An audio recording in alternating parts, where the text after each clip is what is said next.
ആ ഞാൻ പറഞ്ഞ വിശ്വാസാവില്ലല്ലോ. ദാ അവളുടെ വായന കേട്ടോ. ആരമ്മ ലൈനില്? ഇത് അപ്പുറത്തെ വീട്ടിലത്തെ ചെക്കനാ. അപ്പുറത്തെ വീട്ടിലെ ചെക്കനെ എന്തിനാ അമ്മേനെ വിളിക്കണേ?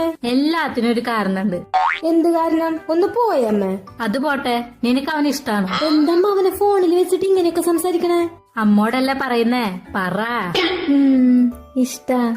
അപ്പോൾ ലവ് ഉണ്ട് അല്ലേ? എത്ര നാളായി ഇത് തുടങ്ങിയിട്ട്? അതെന്നാ സ്കൂട്ടി കേടായില്ലേ, അത് നന്നാക്കാൻ വന്നു തൊട്ട്. ഓ, അപ്പൊ അതാണ് സ്കൂട്ടിക്ക് ഇടയ്ക്കിടയ്ക്ക് ഒരു സ്റ്റാർട്ടിങ് ട്രബിള്. എന്നാലല്ലേ എനിക്ക് കാണാൻ പറ്റുള്ളൂ. പക്ഷെ ഞാൻ ഇതുവരെ ഇഷ്ടാന്ന് പറഞ്ഞിട്ടില്ല. അത് കുഴപ്പമില്ല, നീ തന്നെ ഫോണില് പറഞ്ഞു. അമ്മയുടെ ഒരു കാര്യം, ഒന്ന് പോവാം. മോള് ധൈര്യമായിട്ട് പറഞ്ഞോ, അമ്മ കൂടെയില്ലേ? ശരി, പിന്നെ എന്തു വന്നാലും അമ്മ നോക്കിക്കോളണം. ആ, നീ ധൈര്യമായിട്ട് പറഞ്ഞോ. I love you. നിങ്ങളെ കേട്ടല്ലോ, ഞാൻ പറഞ്ഞപ്പോ വിശ്വാസായില്ല. ആരമ്മത്? നിന്റെ അച്ഛൻ. ഞാൻ പറഞ്ഞപ്പോ വിശ്വാസം